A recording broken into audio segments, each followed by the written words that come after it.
ओम नमः शिवाय। ओम नमः पार्वती पताय। हर हर महादेव।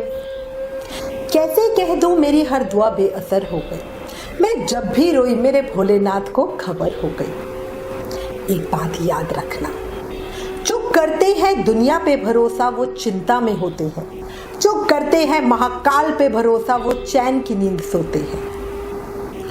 अपने इस विश्वास को हमेशा बनाए रखना। आपने शिवरात्रि का व्रत किया है, पूजा कर रहे हो, आप बहुत भाग्यशाली हो।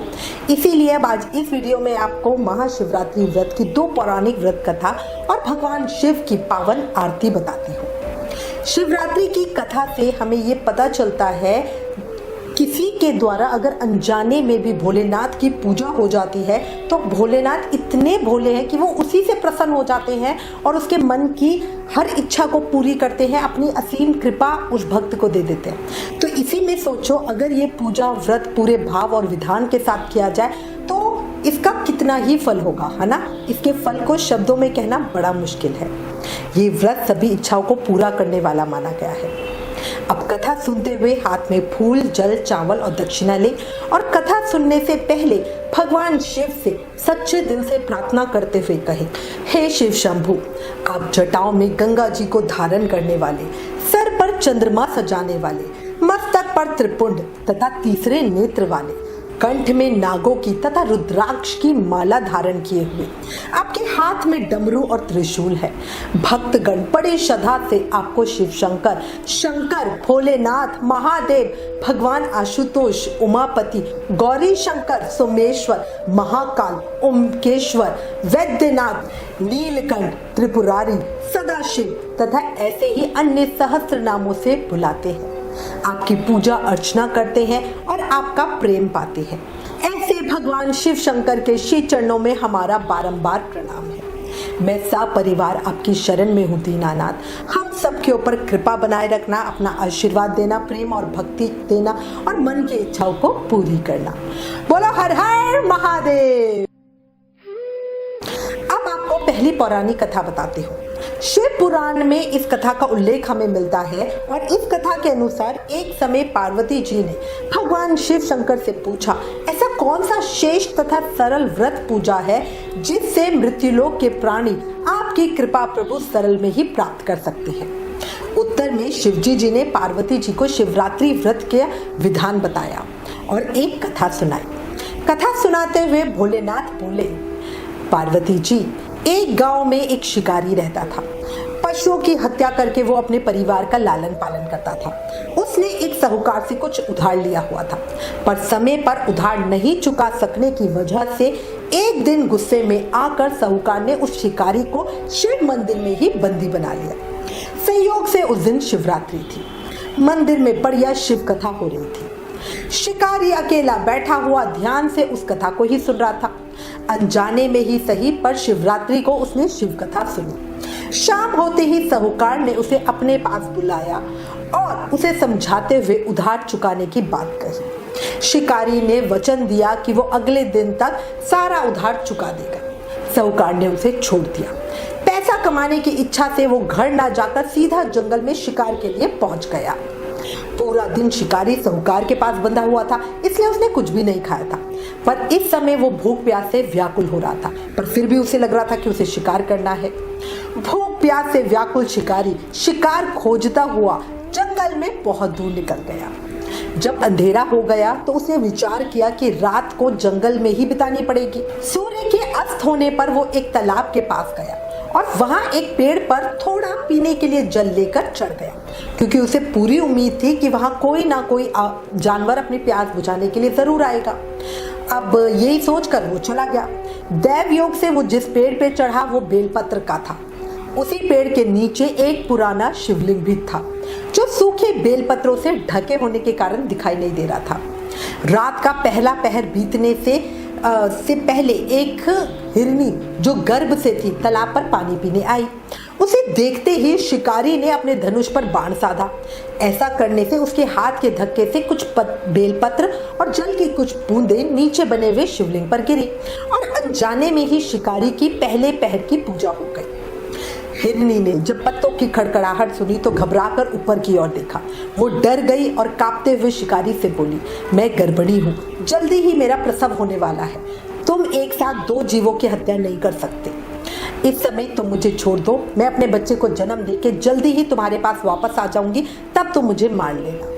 शिकारी को उसकी बात पर विश्वास नहीं था, तो हिरनी ने शिकारी से कहा, मुझ पर विश्वास रखो। जैसे सत्य पर ही धरती टिकी है, समुद्र मर्यादा में रहता है और झरनों से जल धाराएं गिरती रहती हैं, वैसे ही जो मैं कह रही हूँ सत्य बोल रही हूँ और मैं अपने वचन पे अटल रहूंगी।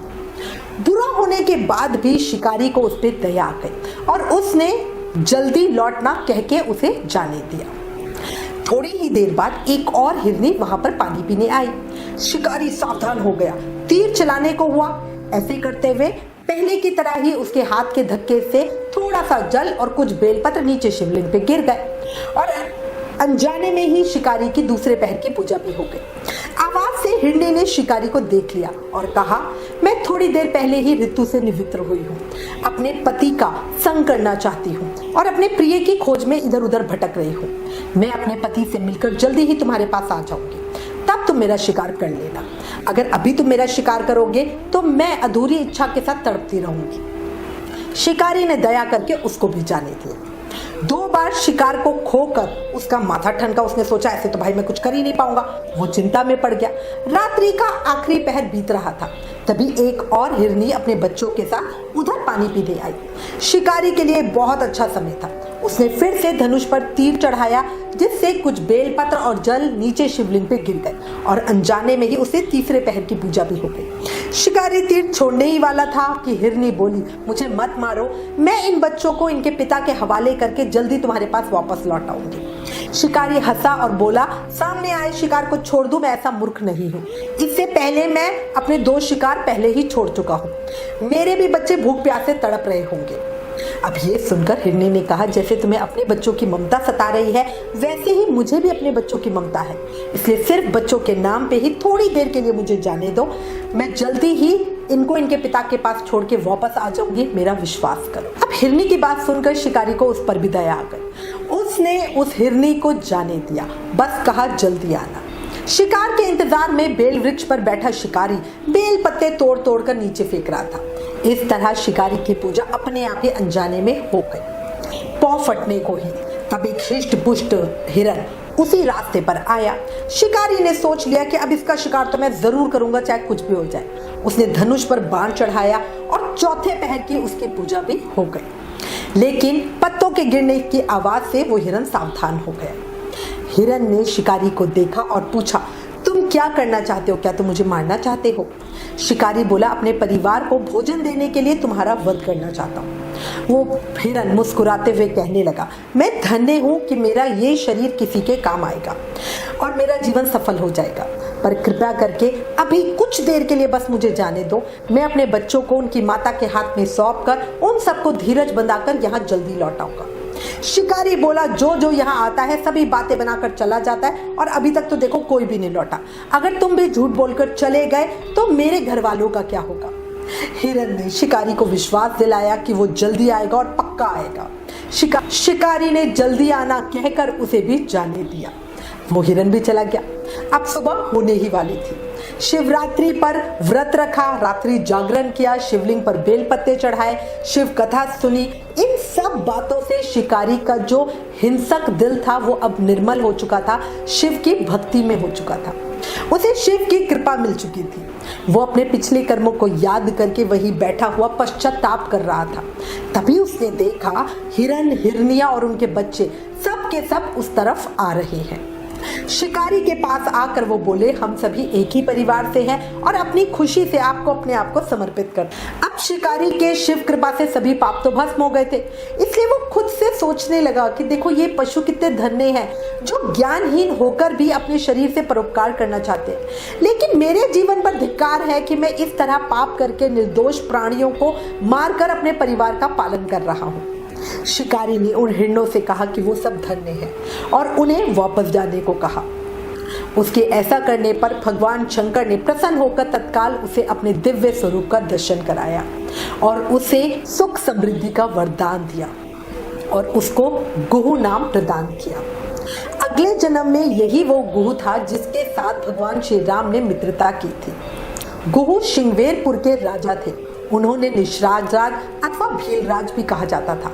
वो भील जाति के थे अपने दूसरे जन्म में। देवलोक से समस्त देवी देवता भी इस घटना को देख रहे थे और इस घटना के होने के बाद सभी देव देवताओं ने वहां पे पुष्पों की वर्षा की। इस तरह शिकारी और जो हिरणों का पूरा परिवार था सबको मोक्ष प्राप्त हुआ। ये है हमारे शिव जी की कृपा। हर हर महादेव। शिवरात्रि व्रत की एक अन्य कथा का वर्णन हमें गरुड़ पुराण में मिलता है। इस कथा के अनुसार बहुत पहले अर्ध देश में सुंदरसेन नामक निषाद राज रहा करता था। वो एक बार जंगल में अपने कुत्तों के साथ शिकार के लिए गया। पूरे दिन मेहनत के बाद भी उसे कोई भी जानवर नहीं मिला। भूख प्यास से पीड़ित होकर रात्रि में वो एक जलाशय के पास ही एक वृक्ष के पास जाके पहुंचा, जहां उसे शिवलिंग के दर्शन हुए। अपने शरीर की रक्षा के लिए निषाद राज ने बिल्व वृक्ष की ओट ली, लेकिन उसकी जानकारी के बिना कुछ पत्ते वृक्ष से टूटकर शिवलिंग पर जा गिरे। उसने उन पत्तों को हटाकर शिवलिंग के ऊपर जो धूल पड़ी हुई थी उसे दूर करने के लिए जल से उस शिवलिंग को साफ किया। उसी समय शिवलिंग के पास ही उसके हाथ से एक बाण छूटकर पृथ्वी पर गिरा। घुटनों को भूमि पर टेक कर एक हाथ से शिवलिंग को स्पर्श करते हुए उसने उस बाण को उठाया।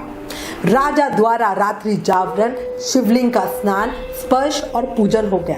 इस तरह शिवरात्रि के दिन शिव पूजन की पूरी उसकी प्रक्रिया अनजाने में ही पूरी हो गई। सुबह होने पर निषाद राज अपने घर चला गया और पत्नी द्वारा दिए गए भोजन को खाकर अपनी भूख मिटाई।